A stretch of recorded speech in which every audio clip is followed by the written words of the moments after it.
ಓಂ ಶಾಂತಿ. ಮಧುರಾತಿ ಮಧುರ ಶಿವ ಪರಮಾತ್ಮ ತಂದೆಯ ಮಧುರ ಮಹಾವಾಕ್ಯವನ್ನು ಕೇಳೋಣ.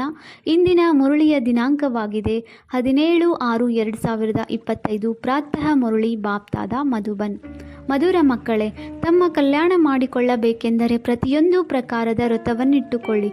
ಹೂಗಳಾಗಲು ಪವಿತ್ರರ ಕೈಯಿಂದ ಶುದ್ಧ ಭೋಜನವನ್ನು ಸ್ವೀಕರಿಸಿ. ಇಂದಿನ ಪ್ರಶ್ನೆಯಾಗಿದೆ, ನೀವು ಮಕ್ಕಳು ಈಗ ಇಲ್ಲಿಯೇ ಯಾವ ಅಭ್ಯಾಸ ಮಾಡುತ್ತೀರಿ? ಅದು 21 ಜನ್ಮಗಳವರೆಗೆ ಇರುತ್ತದೆ. ಉತ್ತರ: ಸದಾ ತನು ಮನ ಧನದಿಂದ ಆರೋಗ್ಯವಂತವರಾಗಿರುವ ಅಭ್ಯಾಸವನ್ನು ನೀವು ಇಲ್ಲಿಯೇ ಮಾಡುತ್ತೀರಿ. ನೀವು ದದೀಚಿ ಋಷಿಯ ಸಮಾನ ಮೂಳೆ ಮೂಳೆಗಳನ್ನು ಸವಿಸಬೇಕಾಗಿದೆ. ಆದರೆ ಹಠಯೋಗದ ಮಾತಿಲ್ಲ. ತಮ್ಮ ಶರೀರವನ್ನು ಬಲಹೀನ ಮಾಡಿಕೊಳ್ಳುವುದಲ್ಲ. ನೀವು ಯೋಗದಿಂದ 21 ಜನ್ಮಗಳಿಗಾಗಿ ಆರೋಗ್ಯವಂತರಾಗುತ್ತೀರಿ. ಅದರ ಅಭ್ಯಾಸವನ್ನು ಇಲ್ಲಿಂದಲೇ ಮಾಡುತ್ತೀರಿ. ಓಂ ಶಾಂತಿ. ಕಾಲೇಜು ಅಥವಾ ವಿಶ್ವವಿದ್ಯಾಲಯದಲ್ಲಿ ಶಿಕ್ಷಕರೂ ಸಹ ವಿದ್ಯಾರ್ಥಿಗಳ ಕಡೆ ನೋಡುತ್ತಾರೆ. ಗುಲಾಬಿ ಹೂಗಳು ಎಲ್ಲಿದ್ದಾರೆ, ಮುಂದೆ ಯಾರು ಕುಳಿತಿದ್ದಾರೆ. ಹಾಗೆಯೇ ಇದು ಸಹ ಹೂದೋಟವಾಗಿದೆ. ಆದರೆ ನಂಬರ್ ವಾರಂತೂ ಇದ್ದೇ ಇರುತ್ತಾರೆ. ಇಲ್ಲಿಯೇ ಗುಲಾಬಿ ಹೂಗಳನ್ನು ನೋಡುತ್ತೇನೆ, ಪಕ್ಕದಲ್ಲಿಯೇ ರತ್ನ ಜ್ಯೋತಿ ಹೂಗಳನ್ನು ನೋಡುತ್ತೇನೆ, ಇನ್ನು ಕೆಲವರು ಎಕ್ಕದ ಹೂವಿನಂಥವರು ನೋಡುತ್ತೇನೆ. ಹೂದೋಟದ ಮಾಲೀಕನು ನೋಡಬೇಕಾಗುತ್ತದೆಯಲ್ಲವೇ? ಬಂದು ಈ ಮುಳ್ಳಿನ ಕಾಡನ್ನು ಸಮಾಪ್ತಿ ಮಾಡಿ ಹೂವಿನ ಸಸಿಗಳನ್ನು ನಾಟಿ ಮಾಡಿ ಎಂದು ಆ ಮಾಲೀಕನನ್ನು ಕರೆಯುತ್ತೀರಿ. ಹೇಗೆ ಮುಳ್ಳುಗಳಿಂದ ಹೂವಿನ ಸಸಿಗಳ ನಾಟಿಯಾಗುತ್ತದೆ ಎಂಬುದನ್ನು ನೀವು ಮಕ್ಕಳು ಪ್ರಾಕ್ಟಿಕಲ್ನಲ್ಲಿ ನೋಡುತ್ತೀರಿ. ನಿಮ್ಮಲ್ಲಿಯೂ ಕೆಲವೇ ಮಕ್ಕಳು ಮಾತ್ರ ಈ ಮಾತಿನ ಚಿಂತನೆ ಮಾಡುತ್ತೀರಿ. ಇದು ಸಹ ಮಕ್ಕಳಿಗೆ ತಿಳಿದಿದೆ. ಅವರು ಹೂದೋಟದ ಮಾಲೀಕನೂ ಆಗಿದ್ದಾರೆ, ಅಂಬಿಗನೂ ಆಗಿದ್ದಾರೆ. ಎಲ್ಲರನ್ನು ಕರೆದುಕೊಂಡು ಹೋಗುತ್ತಾರೆ. ಹೂಗಳನ್ನು ನೋಡಿ ತಂದೆಯು ಖುಷಿ ಪಡುತ್ತಾರೆ. ನಾವು ಮುಳ್ಳುಗಳಿಂದ ಹೂಗಳಾಗುತ್ತಿದ್ದೇವೆಂದು ಪ್ರತಿಯೊಬ್ಬರು ತಿಳಿದುಕೊಳ್ಳುತ್ತಾರೆ. ಜ್ಞಾನವು ನೋಡಿ ಎಷ್ಟು ಶ್ರೇಷ್ಠವಾಗಿದೆ. ಇದನ್ನು ತಿಳಿದುಕೊಳ್ಳಲು ಬಹಳ ವಿಶಾಲ ಬುದ್ಧಿಯೂ ಬೇಕು. ಇಲ್ಲಿರುವುದೇ ಕಲಿಯುಗಿ ನರಕವಾಸಿಗಳು. ನೀವೀಗ ಸ್ವರ್ಗವಾಸಿಗಳಾಗುತ್ತಿದ್ದೀರಿ. ಸನ್ಯಾಸಿಗಳು ಗೃಹಸ್ಥವನ್ನು ಬಿಟ್ಟು ಹೊರಟು ಹೋಗುತ್ತಾರೆ, ಆದರೆ ನೀವು ಹೋಗಬೇಕಾಗಿಲ್ಲ. ಕೆಲವರ ಮನೆಯಲ್ಲಿ ಒಬ್ಬರು ಮುಳ್ಳಾಗಿದ್ದರೆ ಇನ್ನೊಬ್ಬರು ಹೂವಾಗಿರುತ್ತಾರೆ. ತಂದೆಯೊಂದಿಗೆ ಕೆಲವರು ಹೇಳುತ್ತಾರೆ, ಬಾಬಾ ಮಕ್ಕಳ ಮದುವೆ ಮಾಡುವುದೇ? ತಂದೆಯು ಹೇಳುತ್ತಾರೆ, ಬಲೆ ಮಾಡಿ, ಮನೆಯಲ್ಲಿಟ್ಟುಕೊಳ್ಳಿ, ಸಂಭಾಲನೆ ಮಾಡಿ. ಕೇಳುತ್ತಾರೆಂದರೆ ಧೈರ್ಯವಿಲ್ಲವೆಂದರೆ ಇದರಿಂದಲೇ ತಿಳಿದು ಬರುತ್ತದೆ. ಆದ್ದರಿಂದ ಬಲೆ ಮಾಡಿ ಎಂದು ತಂದೆಯು ಹೇಳಿಬಿಡುತ್ತಾರೆ. ಬಾಬಾ ನಾವಂತೂ ರೋಗಿಯಾಗಿದ್ದೇವೆ, ಮತ್ತೆ ಸೊಸೆಯು ಬರುತ್ತಾಳೆಂದರೆ ಅವರ ಕೈಯಿಂದ ತಿನ್ನಬೇಕಾಗುತ್ತದೆ ಎಂದು ಕೇಳುತ್ತಾರೆ. ಅದಕ್ಕೆ ತಂದೆಯು ಹೇಳುತ್ತಾರೆ, ಬಲೆ ತಿನ್ನಿರಿ, ಬೇಡ ಎನ್ನುತ್ತಾರೆಯೇ? ಇಂತಹ ಸನ್ನಿವೇಶಗಳಿರುತ್ತವೆ, ಆಗ ತಿನ್ನಲೇಬೇಕಾಗುವುದು. ಏಕೆಂದರೆ ಮೋಹವು ಇರುತ್ತದೆಯಲ್ಲವೇ? ಮನೆಗೆ ಸೊಸೆಯು ಬಂದಳೆಂದರೆ ಮಾತೇ ಕೇಳಬೇಡಿ, ಹೇಗೆ ದೇವಿಯೇ ಬಂದಂತಾಗಿ ಬಿಡುತ್ತದೆ. ಅಷ್ಟು ಖುಷಿಯಾಗಿ ಬಿಡುತ್ತಾರೆ. ಇವು ತಿಳಿದುಕೊಳ್ಳುವ ಮಾತುಗಳಾಗಿವೆ. ನಾವು ಹೂಗಳಾಗಬೇಕೆಂದರೆ ಪವಿತ್ರರ ಕೈಯಿಂದ ತಿನ್ನಬೇಕಾಗಿದೆ. ಅದಕ್ಕಾಗಿ ತಮ್ಮ ಪ್ರಬಂಧ ಮಾಡಿಕೊಳ್ಳಬೇಕಾಗಿದೆ. ಇದರಲ್ಲಿ ಕೇಳಬೇಕೆ? ತಂದೆಯು ತಿಳಿಸುತ್ತಾರೆ, ನೀವು ದೇವತೆಗಳಾಗುತ್ತೀರಿ ಅಂದ ಮೇಲೆ ಇದರಲ್ಲಿ ಪಥ್ಯವೂ ಇರಬೇಕು. ಎಷ್ಟು ಹೆಚ್ಚು ಪಥ್ಯವನ್ನಿಡುತ್ತೀರೋ ಅಷ್ಟು ನಿಮ್ಮ ಕಲ್ಯಾಣವಾಗುವುದು. ಹೆಚ್ಚು ಪಥ್ಯವನ್ನಿಟ್ಟುಕೊಳ್ಳುವುದರಲ್ಲಿ ಸ್ವಲ್ಪ ಪರಿಶ್ರಮವೂ ಆಗುವುದು. ಈ ಮಾರ್ಗದಲ್ಲಿ ಹೋಗಬೇಕಾದರೆ ಹಸಿವಾಗುತ್ತದೆ. ಆದ್ದರಿಂದ ಊಟವನ್ನು ಜೊತೆಯಲ್ಲಿ ತೆಗೆದುಕೊಂಡು ಹೋಗಿ. ಏನಾದರೂ ತೊಂದರೆಯಾಗುತ್ತದೆ, ಅಂತಹ ಸನ್ನಿವೇಶವು ಬರುತ್ತದೆ ಎಂದರೆ ಸ್ಟೇಷನ್ನವರಿಂದ ಡಬಲ್ ರೊಟ್ಟಿ ತೆಗೆದುಕೊಂಡು ತಿನ್ನಿರಿ. ಕೇವಲ ತಂದೆಯನ್ನು ನೆನಪು ಮಾಡಿ. ಇದಕ್ಕೆ ಯೋಗ ಬಲವೆಂದು ಹೇಳಲಾಗುವುದು. ಇದರಲ್ಲಿ ಹಠಯೋಗದ ಯಾವುದೇ ಮಾತಿಲ್ಲ ಅಥವಾ ಶರೀರವನ್ನು ಬಲಹೀನವನ್ನಾಗಿ ಮಾಡಿಕೊಳ್ಳಬೇಕಾಗಿಲ್ಲ. ದದೀಚಿ ಋಷಿಯ ತರಹ ಮೂಳೆ ಮೂಳೆಗಳನ್ನು ಯಜ್ಞ ಸೇವೆಯಲ್ಲಿ ಕೊಡಬೇಕಾಗಿದೆ. ಆದರೆ ಇದರಲ್ಲಿ ಹಠಯೋಗದ ಮಾತಿಲ್ಲ. ಇದೆಲ್ಲವೂ ಭಕ್ತಿ ಮಾರ್ಗದ ಮಾತುಗಳಾಗಿವೆ. ಶರೀರವನ್ನಂತೂ ಸ್ವಸ್ಥವಾಗಿಟ್ಟುಕೊಳ್ಳಬೇಕಾಗಿದೆ. ಯೋಗ ಬಲದಿಂದ 21 ಜನ್ಮಗಳಿಗಾಗಿ ಸ್ವಸ್ಥ ಅರ್ಥಾತ್ ಆರೋಗ್ಯವಂತರಾಗಬೇಕಾಗಿದೆ. ಈ ಅಭ್ಯಾಸವನ್ನು ಇಲ್ಲಿಂದಲೇ ಮಾಡಬೇಕಾಗಿದೆ. ತಂದೆಯು ತಿಳಿಸುತ್ತಾರೆ, ಇದರಲ್ಲಿ ಕೇಳುವ ಅವಶ್ಯಕತೆ ಇಲ್ಲ. ಅಂತಹ ದೊಡ್ಡ ಮಾತಾಗಿದ್ದು ಅದರಲ್ಲಿ ತಬ್ಬಿಬ್ಬಾಗುತ್ತಾರೆಂದರೆ ಕೇಳಬಹುದು. ಚಿಕ್ಕ ಚಿಕ್ಕ ಮಾತುಗಳನ್ನು ತಂದೆಯೊಂದಿಗೆ ಕೇಳುವುದರಲ್ಲಿ ಎಷ್ಟು ಸಮಯ ಹೋಗುತ್ತದೆ? ಹಿರಿಯ ವ್ಯಕ್ತಿಗಳು ಬಹಳ ಕಡಿಮೆ ಮಾತನಾಡುತ್ತಾರೆ. ಶಿವ ತಂದೆಗೆ ಸದ್ಗತಿ ದಾತನೆಂದು ಹೇಳಲಾಗುತ್ತದೆ, ರಾವಣನಿಗೆ ಸದ್ಗತಿ ದಾತನೆಂದು ಹೇಳುವುದಿಲ್ಲ. ಒಂದು ವೇಳೆ ಸದ್ಗತಿ ದಾತನಾಗಿದ್ದರೆ ಅವನನ್ನು ಏಕೆ ಸುಡುತ್ತಾರೆ? ರಾವಣನು ಪ್ರಸಿದ್ಧನಾದನೆಂದು ಮಕ್ಕಳು ತಿಳಿಯುತ್ತಾರೆ. ಬಲೆ, ರಾವಣನಲ್ಲಿ ಹೆಚ್ಚು ಶಕ್ತಿ ಇದೆ, ಆದರೆ ಶತ್ರುವಲ್ಲವೇ? ಅರ್ಧಕಲ್ಪ ರಾವಣನ ರಾಜ್ಯವೂ ನಡೆಯುತ್ತದೆ, ಆದರೆ ಅವನ ಮಹಿಮೆಯನ್ನು ಎಂದಾದರೂ ಕೇಳಿದ್ದೀರಾ? ಮಹಿಮೆಯೇನೂ ಇಲ್ಲ. ಪಂಚವಿಕಾರಗಳಿಗೆ ರಾವಣನೆಂದು ಹೇಳಲಾಗುತ್ತದೆ. ಸಾಧು ಸಂತರು ಪವಿತ್ರರಾಗುತ್ತಾರೆಂದರೆ ಅವರಿಗೆ ಮಹಿಮೆ ಮಾಡುತ್ತಾರಲ್ಲವೇ? ಈ ಸಮಯದ ಮನುಷ್ಯರಂತೂ ಎಲ್ಲರೂ ಪತಿತರಾಗಿದ್ದಾರೆ. ಬಲೆ, ಯಾರಾದರೂ ಬರಲಿ, ತಿಳಿದುಕೊಳ್ಳಿ. ಹಿರಿಯ ವ್ಯಕ್ತಿಯು ಬರುತ್ತಾರೆಂದರೆ ನಾವು ಬಾಬಾರವರೊಂದಿಗೆ ಸಂಭಾಷಣೆ ಮಾಡಬೇಕೆಂದು ಹೇಳುತ್ತಾರೆ. ಆಗ ತಂದೆಯು ಅವರೊಂದಿಗೆ ಏನು ಕೇಳುತ್ತಾರೆ? ಇದನ್ನೇ ಕೇಳುತ್ತಾರೆ. ರಾಮರಾಜ್ಯ ಮತ್ತು ರಾವಣ ರಾಜ್ಯವೆಂದು ಎಂದಾದರೂ ಕೇಳಿದ್ದೀರಾ? ಮನುಷ್ಯರು ಮತ್ತು ದೇವತೆಗಳು ಎಂಬುದನ್ನು ಎಂದಾದರೂ ಕೇಳಿದ್ದೀರಾ? ಈ ಸಮಯದ ರಾಜ್ಯವು ಮನುಷ್ಯರದ್ದೋ ಅಥವಾ ದೇವತೆಗಳದ್ದೋ? ಮನುಷ್ಯರು ಯಾರು? ದೇವತೆಗಳು ಯಾರು? ದೇವತೆಗಳು ಯಾವ ರಾಜ್ಯದಲ್ಲಿದ್ದರು? ದೇವತೆಗಳಂತೂ ಸತ್ಯಯುಗದಲ್ಲಿರುತ್ತಾರೆ. ಯಥಾ ರಾಜ ರಾಣಿ ತಥಾ ಪ್ರಜಾ. ನೀವು ಇದನ್ನು ಪ್ರಶ್ನಿಸಬಹುದು, ಇದು ಹೊಸ ಸೃಷ್ಟಿಯೇ ಅಥವಾ ಹಳೆಯದೇ? ಸತ್ಯಯುಗದಲ್ಲಿ ಯಾರ ರಾಜ್ಯವಿತ್ತು? ಈಗ ಯಾರ ರಾಜ್ಯವಿದೆ? ಚಿತ್ರಗಳಂತೂ ನಿಮ್ಮ ಮುಂದಿವೆ. ಭಕ್ತಿ ಎಂದರೇನು? ಜ್ಞಾನವೆಂದರೇನು? ಇದನ್ನು ತಂದೆಯೇ ಕುಳಿತು ತಿಳಿಸುತ್ತಾರೆ. ಬಾಬಾ, ನಮಗೆ ಧಾರಣೆಯಾಗುವುದಿಲ್ಲವೆಂದು ಯಾವ ಮಕ್ಕಳು ಹೇಳುತ್ತಾರೆಯೋ ಅವರಿಗೆ ತಂದೆಯು ತಿಳಿಸುತ್ತಾರೆ, ಅರೇ, ತಂದೆ ಮತ್ತು ಆಸ್ತಿಯನ್ನು ನೆನಪು ಮಾಡುವುದು ಸಹಜವಲ್ಲವೇ? ತಂದೆಯೇ ತಿಳಿಸುತ್ತಾರೆ, ಮಕ್ಕಳೇ, ನನ್ನನ್ನು ನೆನಪು ಮಾಡಿದರೆ ನಿಮಗೆ ಆಸ್ತಿಯೂ ಸಿಗುವುದು. ಭಾರತದಲ್ಲಿ ಶಿವ ಜಯಂತಿಯನ್ನು ಆಚರಿಸುತ್ತಾರೆ. ಆದರೆ ಅವರು ಭಾರತದಲ್ಲಿ ಯಾವಾಗ ಬಂದು ಸ್ವರ್ಗವನ್ನು ಸ್ಥಾಪನೆ ಮಾಡಿದರು? ಭಾರತವು ಸ್ವರ್ಗವಾಗಿತ್ತು ಎಂಬುದನ್ನೇ ತಿಳಿದುಕೊಂಡಿಲ್ಲ, ಮರೆತು ಹೋಗಿದ್ದಾರೆ. ನಾವು ಸ್ವರ್ಗದ ಮಾಲೀಕರಾಗಿದ್ದೆವು ಎಂಬುದನ್ನು ನಾವು ತಿಳಿದುಕೊಂಡಿರಲಿಲ್ಲ.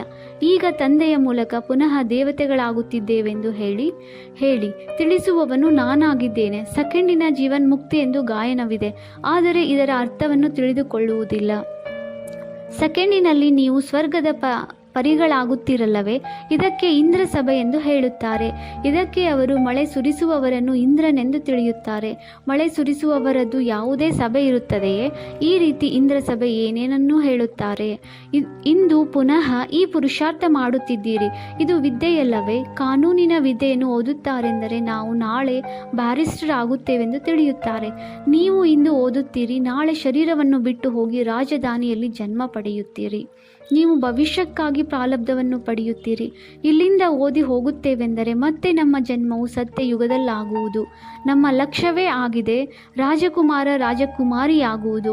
ಇದು ರಾಜಯೋಗವಲ್ಲವೇ? ಬಾಬಾ, ನಮ್ಮ ಬುದ್ಧಿಯು ಕೆಲಸ ಮಾಡುವುದಿಲ್ಲವೆಂದು ಕೆಲವರು ಹೇಳುತ್ತಾರೆ.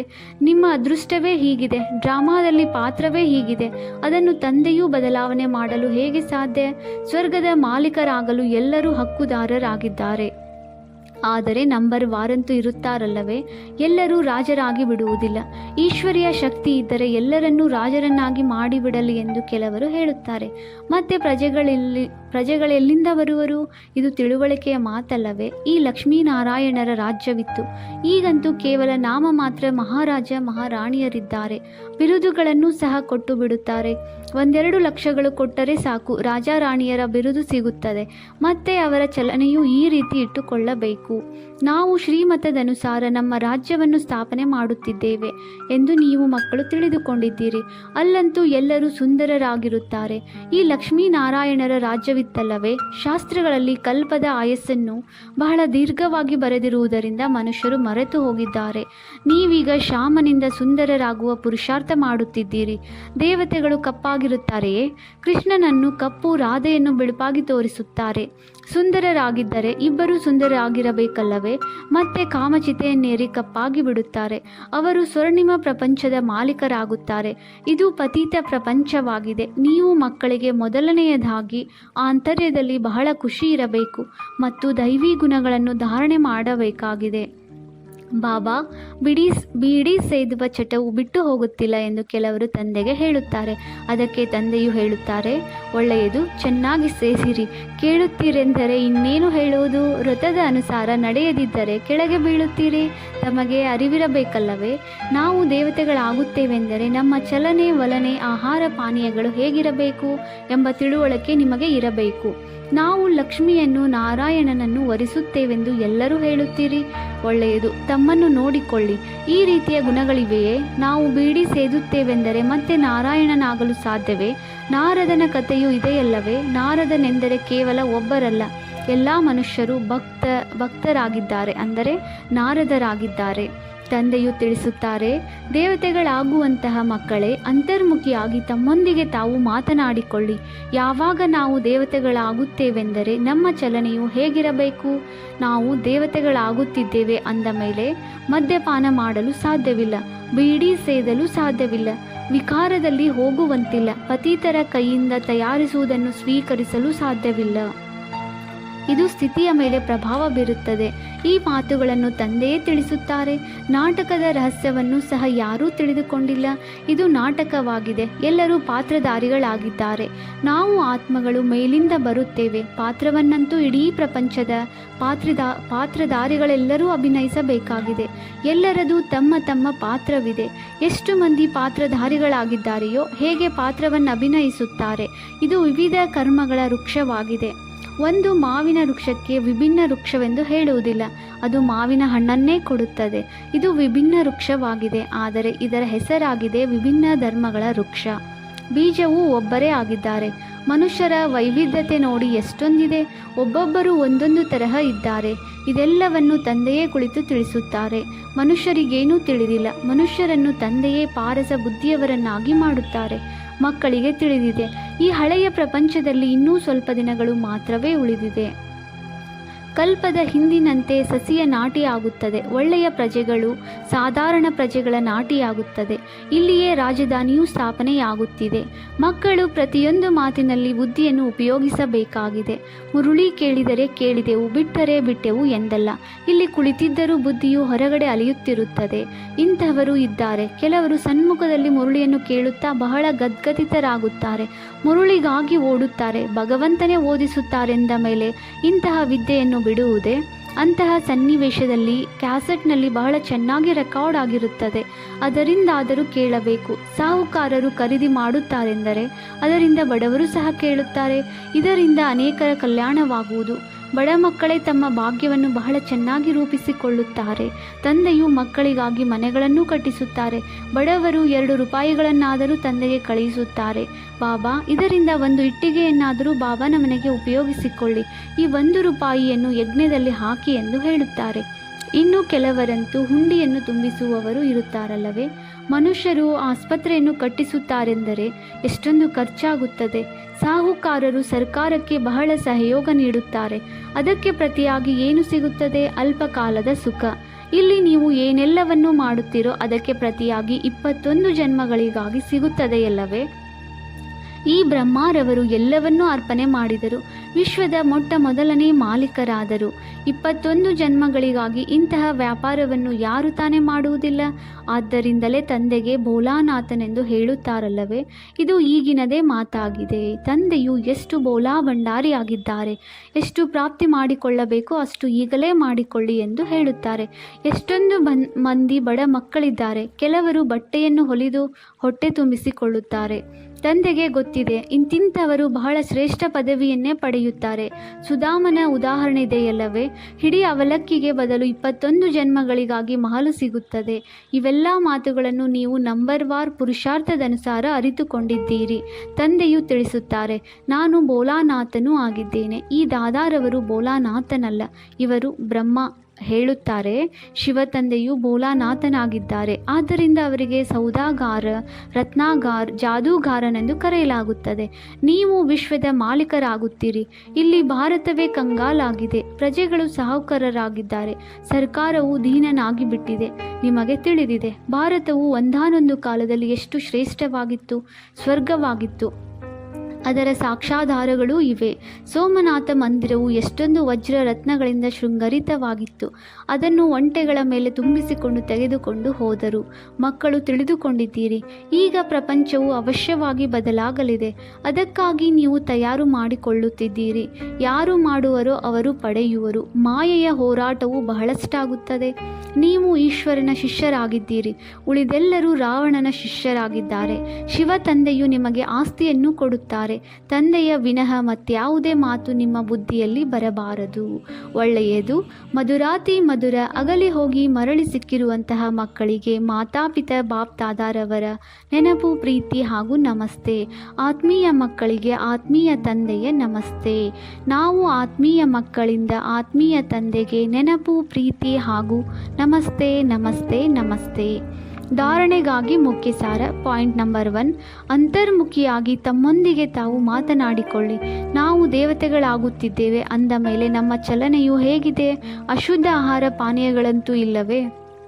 ಪಾಯಿಂಟ್ ನಂಬರ್ 2, ತಮ್ಮ ಭವಿಷ್ಯವನ್ನು 21 ಜನ್ಮಗಳಿಗಾಗಿ ಶ್ರೇಷ್ಠ ಮಾಡಿಕೊಳ್ಳಬೇಕೆಂದರೆ ಸುಧಾಮನ ತರಹ ಏನೆಲ್ಲವೂ ಇದೆಯೋ ಅದನ್ನು ಭೋಲಾನಾಥ ತಂದೆಗೆ ಅರ್ಪಣೆ ಮಾಡಿರಿ. ವಿದ್ಯಾಭ್ಯಾಸಕ್ಕಾಗಿ ಯಾವುದೇ ನೆಪ ಹೇಳಬಾರದು. ವರದಾನ: ಆದಿ ಮತ್ತು ಅನಾದಿ ಸ್ವರೂಪದ ಸ್ಮೃತಿಯ ಮುಖಾಂತರ ತಮ್ಮ ಮೂಲ ಸ್ವಧರ್ಮವನ್ನು ತಮ್ಮದಾಗಿಸಿಕೊಳ್ಳುವಂತಹ ಪವಿತ್ರ ಮತ್ತು ಯೋಗಿ ಭವ. ಬ್ರಾಹ್ಮಣರ ಮೂಲ ಸ್ವಧರ್ಮ ಪವಿತ್ರತೆಯಾಗಿದೆ. ಅಪವಿತ್ರತೆ ಪರಧರ್ಮವಾಗಿದೆ. ಯಾವ ಪವಿತ್ರತೆಯನ್ನು ತಮ್ಮದಾಗಿಸಿಕೊಳ್ಳಲು ಮನುಷ್ಯರು ಬಹಳ ಕಷ್ಟ ಎಂದು ತಿಳಿಯುತ್ತಾರೋ ಅದು ನೀವು ಮಕ್ಕಳಿಗೆ ಅತಿ ಸಹಜವಾಗಿದೆ. ಏಕೆಂದರೆ ಸ್ಮೃತಿ ಬಂತು ನಮ್ಮ ವಾಸ್ತವಿಕ ಆತ್ಮ ಸ್ವರೂಪ ಸದಾ ಪವಿತ್ರವಾಗಿದೆ. ಅನಾದಿ ಸ್ವರೂಪ ಪವಿತ್ರ ಆತ್ಮವಾಗಿದೆ ಮತ್ತು ಆದಿ ಸ್ವರೂಪ ಪವಿತ್ರ ದೇವತೆಯಾಗಿದೆ. ಈಗಿನ ಅಂತಿಮ ಜನ್ಮ ಸಹ ಪವಿತ್ರ ಬ್ರಾಹ್ಮಣ ಜೀವನದ ವ್ಯಕ್ತಿತ್ವವಾಗಿದೆ. ಯಾರು ಪವಿತ್ರವಾಗಿದ್ದಾರೆ ಅವರೇ ಯೋಗಿಯಾಗಿದ್ದಾರೆ. ಸ್ಲೋಗನ್: ಸಹಜ ಯೋಗಿ ಎಂದು ಹೇಳಿ ಬೇಜವಾಬ್ದಾರಿತನವನ್ನು ತರಬೇಡಿ, ಶಕ್ತಿ ರೂಪವಾಗಿ. ಅವ್ಯಕ್ತ ಸೂಚನೆಗಳು: ಆತ್ಮಿಕ ಸ್ಥಿತಿಯಲ್ಲಿರುವಂತಹ ಅಭ್ಯಾಸ ಮಾಡಿ ಅಂತರ್ಮುಖಿಯಾಗಿರಿ. ಹೇಳಲಾಗುತ್ತದೆ, ಅಂತರ್ಮುಖಿ ಸದಾ ಸುಖಿ. ಅವರಿಗೆ ಹೊರಗಿನ ಯಾವುದೇ ಆಕರ್ಷಣೆ ಆಕರ್ಷಿತರನ್ನಾಗಿ ಮಾಡುವುದಿಲ್ಲ. ಎಂದೂ ಮನ್ಮತ ಪರಮತ ಆಕರ್ಷಣೆ ಮಾಡುವುದಿಲ್ಲ. ಅಂತರ್ಮುಖಿ ಸದಾ ಸುಖಿಯಾಗಿರುವರು. ಸುಖದಾತನ ಮಕ್ಕಳು ಮಾಸ್ಟರ್ ಸುಖದಾತ ಆಗಿರುತ್ತಾರೆ. ಬಹಿರ್ಮುಖತೆಯಿಂದ ಮುಕ್ತರಾಗಿರುತ್ತಾರೆ. ಓಂ ಶಾಂತಿ.